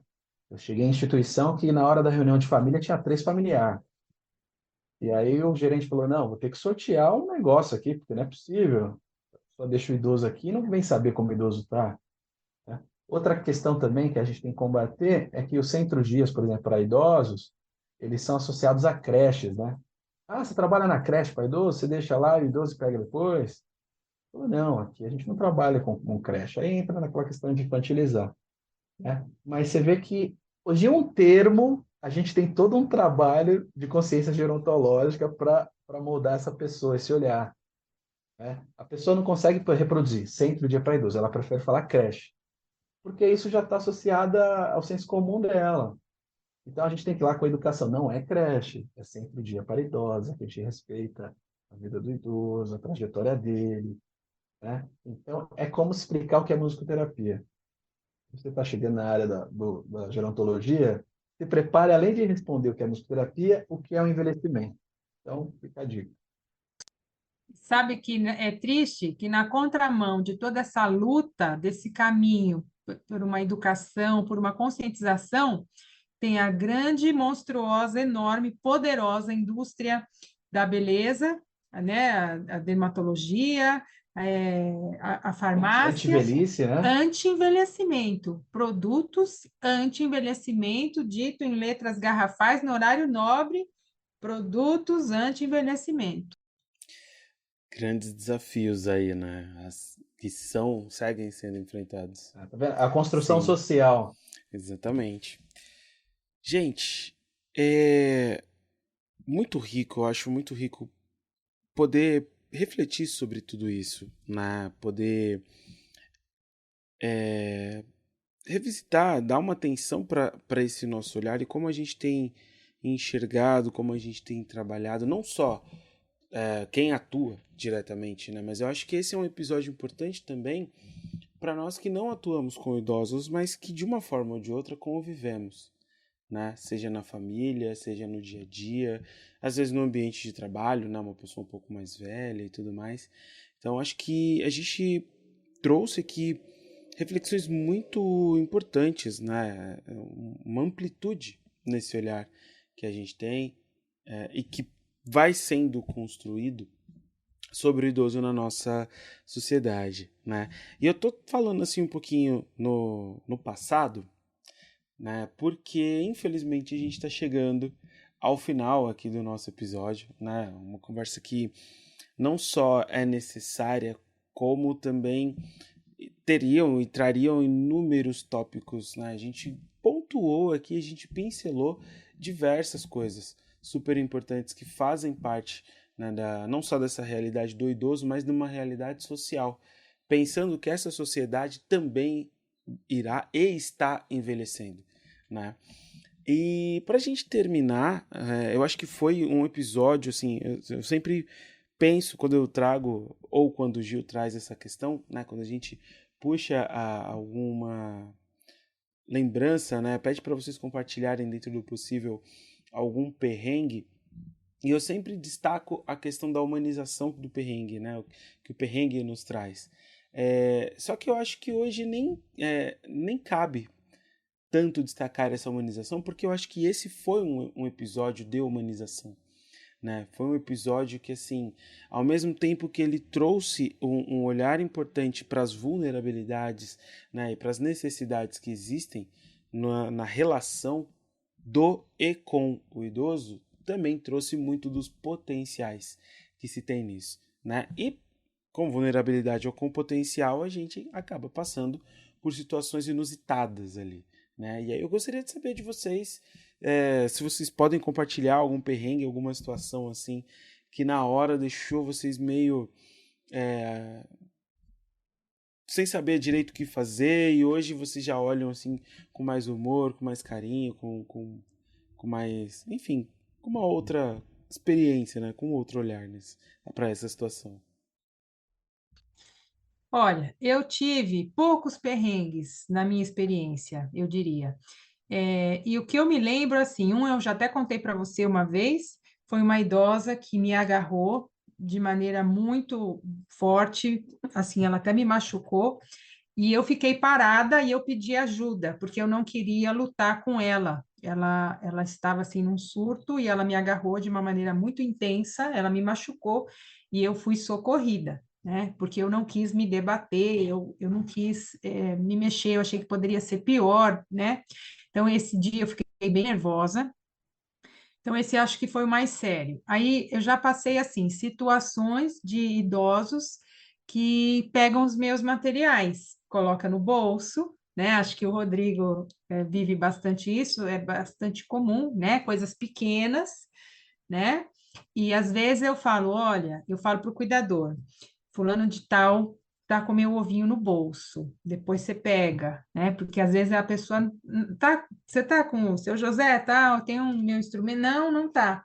Aí eu falo, depois você pega, falo pro, né? Quando dá eu pego, se não depois eu pego ou não pega. E teve uma situação esse foi com os idosos mais jovens que eu tenho lá na Universidade Aberta, e foi quando eu comecei a trabalhar, porque que acontece? Lá tem o colégio e tem a universidade, é tudo no mesmo complexo. Então, eu sou, por exemplo, professora de netos de idosas que eu atendo lá na musicoterapia. Então, quando eu comecei na musicoterapia, eu já era a educadora musical. E muitas idosas me receberam com ressalvas, com medo de que eu fosse infantilizar, fosse fazer bobeirinha, fosse tratar igual criança, né? Então eu passei alguns perrengues no começo com relação a instrumentos de sucata, porque elas achavam, isso é de criança. Então eu tive que fazer um trabalho para mostrar que não, para mim, música a gente faz com qualquer coisa, com o que fizer, tá fazendo som, eu posso fazer música. Então eu tive que ter um trabalho educativo ali com elas, para que elas acreditassem, não, eu não trouxe aqui porque eu uso lá com seus netos, porque é de criança ou porque eu não estou nem aí com vocês. É porque para mim isso é um instrumento sonoro musical e a gente vai fazer música de qualidade, interessante, né, efetiva com esse instrumento. Então, eu acho que eu diria esses aí hoje para ilustrar. Ah, perrengue a gente sempre tem, né? E misturar tanto parece que gosta, né? Diz o Brandalize, parece que a gente gosta de perrengue. Mas no começo no começo da carreira é mais comum, né? Eu lembro que eu tinha experiência com idosos, mas em instituições de longa permanência, né?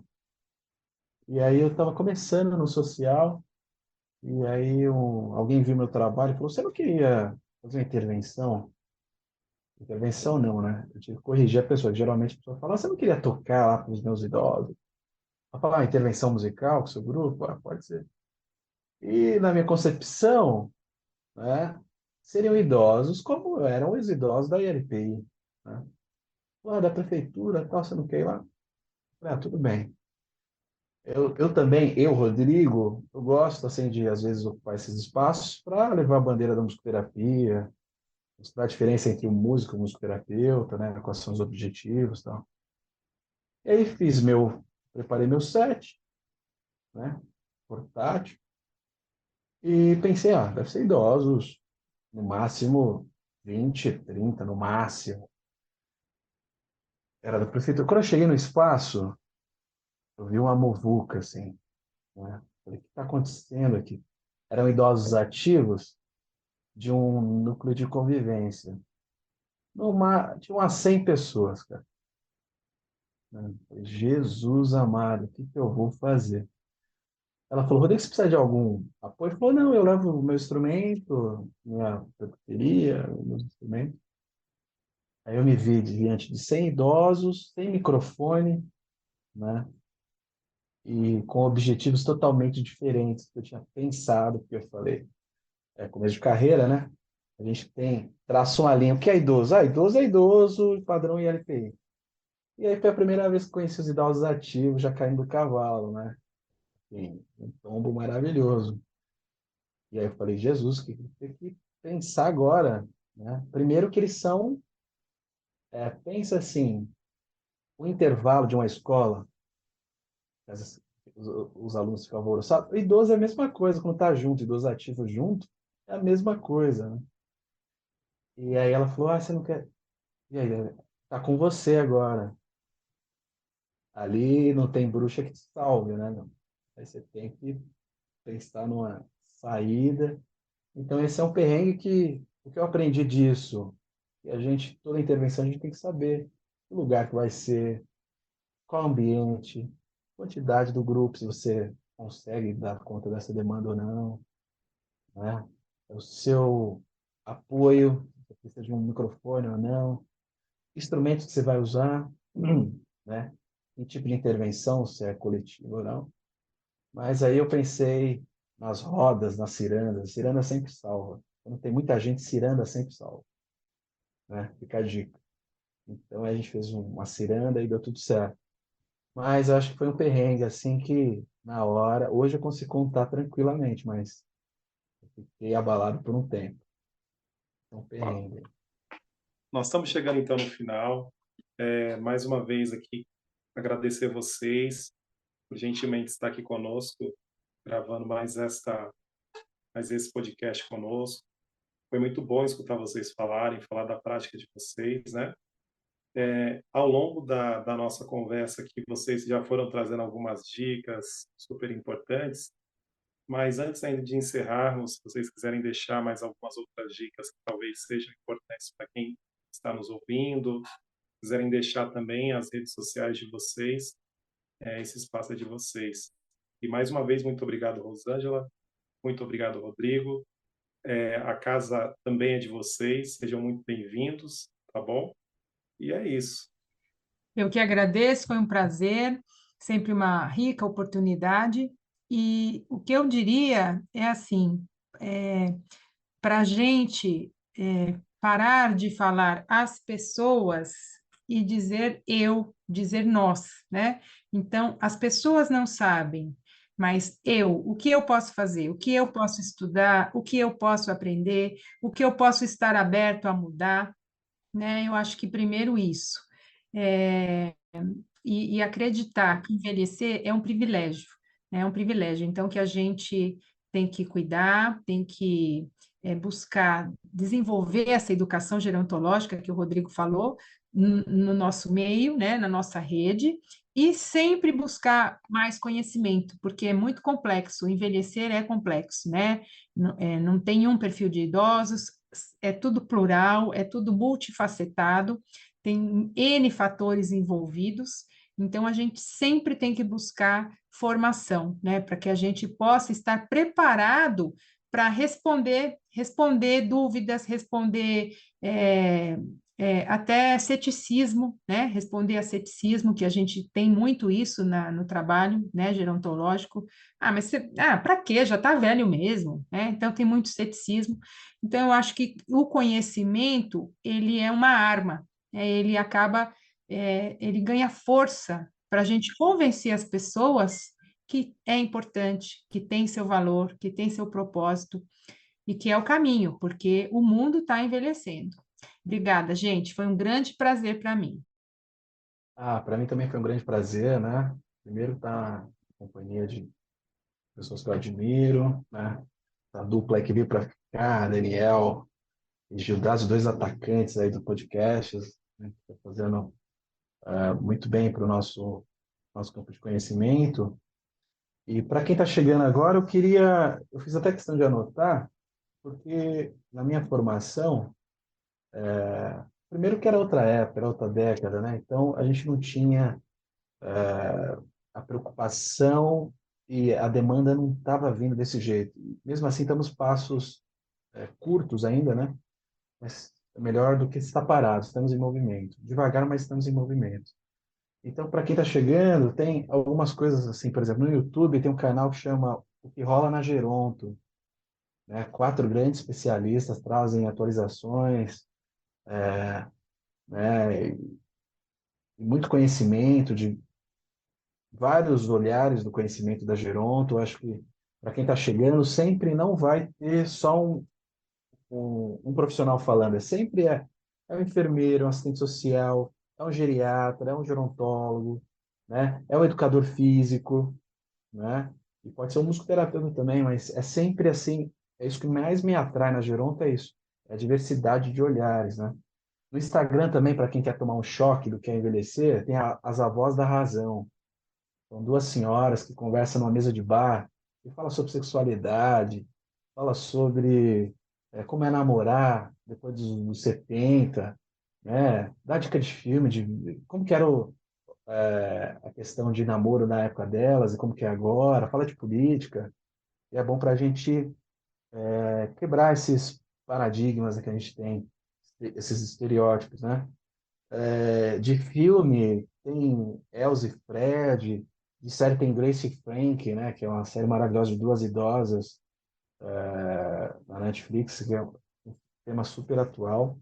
E o que eu mais indico também é um documentário que está no YouTube, é Alzheimer na Periferia, que é fantástico também, a gente tem essa questão de como o social atravessa o envelhecimento, né, e de como é o envelhecer, às vezes, numa área no centro da cidade e outra na periferia, de como a gente pode combater essas injustiças sociais, né?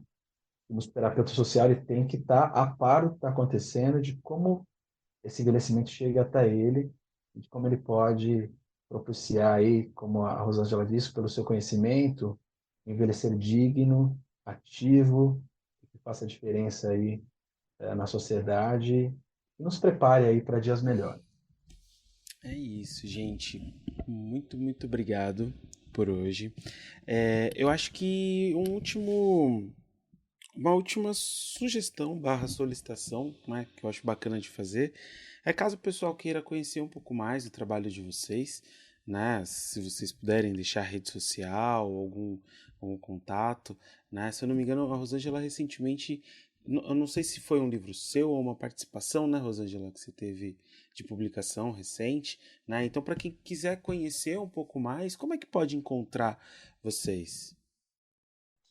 Bom, realmente, Daniel, esse ano eu fui abençoada porque eu tive a participação em 2 livros, então são 2 capítulos. Um capítulo foi juntamente com o professor Dr. José Davidson, no livro Práticas, Terapêuticas e Pedagógicas. O nosso capítulo é sobre envelhecimento. E eu tive também a participação no livro Musicoterapia em Gerontologia, Teoria e Prática. Esse capítulo eu escrevi sozinha, olha lá, o Rodrigo está segurando. O capítulo 4, eu falo justamente sobre a musicoterapia preventivo-social. E eu recentemente lancei o meu livro, que esse aqui, Cantando a Vida, é fruto da minha dissertação de mestrado. O meu mestrado, ele foi na área da educação, mas a minha linha de pesquisa era educação sociocomunitária, então é a educação que acontece fora dos padrões do muro da escola. e eu justamente pesquisei um grupo de idosos, intergeracional de idosos, um grupo coral, e a regente é musicoterapeuta, é a Solange Ferraz, que está aí nos grupos, eu acho que o Rodrigo conhece, a Sol Ferraz, né? Ela estudou na FMU, é aqui de São Paulo, e ela rege um coro intergeracional. Então, a minha pesquisa, embora tenha sido na educação, eu trabalhei com esses aprendizados humanos, os aprendizados que a experiência musical promove para o envelhecimento saudável, né? Porque os aprendizados acontecem nesse ambiente. Então, é isso. Fiquei muito feliz com essas publicações. E a minha rede é rosangela.lambert10. Eu também tenho canal do YouTube. Lá tem as playlists com vídeos sobre o trabalho para as crianças, para os idosos. E eu tenho 2 cursos online, que é o Música para Descobrir, para profissionais e estudantes que atuam com a infância, e o Sonoridades, Práticas Musicais para Idosos, que é um curso que é teórico-prático, ele traz fundamentos da gerontologia, que eu julgo assim essenciais, mínimos, né, para quem vai atuar, profissionais da terapia ou da educação, educadores sociais, musicoterapeutas, e um repertório de práticas também que trabalha aí com possibilidades sonoro-musicais para o desenvolvimento cognitivo, né, o trabalho motor e psicossocial. Obrigada. Bem, para encerrar aqui, né, eu acho que também a gente tem modelos de como envelhecer bem por aí já, né? Temos uma pesquisa maravilhosa que é as Blue Zones, né? São 5 lugares do mundo onde se envelhece mais, que é um pouco mais comum de observar centenários. E tem uma que traz um conceito muito interessante que a gente pode usar antes de envelhecer, né? Porque a educação gerontológica pode começar desde a infância, né? É a gente trabalhar o propósito do Ikigai, né? Que é lá do Japão, de uma ilhota que tem lá, onde você trabalha a razão de viver, a razão de ser, né? Você levanta da cama com o que te motiva a levantar da cama, né? Para o jovem vai ser, eu tenho boleto para pagar, mas vai ter uma hora você não vai ter mais essa rotina, você vai ser um aposentado, o que vai te motivar, né? Então a gente tem que buscar o Ikigai, né, de cada um e ter esse propósito. E a musicoterapia, às vezes, o idoso chega sem esse propósito e pode ser simples, né? Pode ser simples, ver meu neto se formar. Compor uma canção, plantar uma árvore, cada um vai ter o seu objetivo, mas a gente percebe, né, o jovem tão ansioso, tão preocupado e tão perdido às vezes, né? Então, se ele está sem essa cobertura hoje, imagine se não tiver essa transformação aí aos longos, será também um idoso com alguma área da sua vida aí desequilibrada ou com as comorbidades chegando. Então, é importante a gente ter essa consciência e o melhor que pode acontecer com a gente é envelhecer, né? Então, por que não se preparar, se precaver? Então, fica aí essa dica. Vocês me acham também, né, no Instagram, mt.rodrigosantos@gmail. E também, quem tiver aí a fim de conhecer uma pós, né, em musicoterapia, né, eu leciono lá no curso de pós, graduação na FMU, está aberta para trocar uma ideia. Certo? Tanto de musicoterapia quanto de envelhecimento, que é a área que a gente é apaixonado aí. Maravilha. Muito obrigado, né, por essa conversa incrível que a gente teve, né? Eu acho que, como o próprio Gil já trouxe aqui, foi uma grande aula que a gente teve sobre o envelhecimento, sobre sociedade, né, sobre ser humano. Nós, né, a criatura ser humano, mas também o ato de ser humano, né? Então, muito obrigado pelo aceite, pela participação, né, pela disponibilidade, por tantas trocas, né, que vocês trazem aqui pra gente, Rosângela, Rodrigo. Agradeço sempre ao Gil, né, meu parceiro aqui do podcast, sempre correndo aí nas organizações, nos convites, no desenvolvimento. A Luli, nossa grande parceira, né, que cuida da nossa identidade visual. E, lógico, sempre agradecendo especialmente a você que nos ouve, que nos escuta, que está aí do outro lado, né, do fone, da caixinha de som, do aparelho de som que você está ouvindo. É sempre muito importante ter você aqui com a gente, né? Não só nesse aspecto de escuta do que a gente está propondo enquanto assunto, enquanto discussão, mas também no próprio feedback, né? Então convido vocês a mandar para a gente o feedback desse episódio, ouvir outros e comentar sobre outros episódios também. Se você está ouvindo pelo Spotify, pode comentar direto na caixinha de perguntas, né, de comentários que já tem aqui no Spotify. Aproveito também para convidar você a nos classificar lá no Spotify, né, dá uma sinalização do que você tem achado do nosso trabalho. O Spotify está com esse esquema de classificação a partir das estrelas. Se você acha que vale, dá pra gente lá 5 estrelinhas, né? Ajuda não só a gente a entender como que o nosso trabalho tem chegado até vocês, mas também o próprio podcast chegar a outras pessoas, tá? Então, além disso, quero também deixar o convite para nos seguir nas redes sociais, né? Através do podcast. Lembrando, através escrito com a letra Z, vocês nos encontram praticamente todas as redes sociais ali, praticamente todas não, que hoje a gente tem muitas, né? Mas pelo menos Instagram, Facebook e o X, né? O antigo Twitter ali, a gente está presente, sempre postando umas coisas interessantes sobre os episódios que a gente vem realizando, certo? Mais uma vez, muito, muito obrigado por tanta troca, por toda a parceria, pelo companheirismo de sempre, e a gente se encontra no nosso próximo episódio. Através do podcast.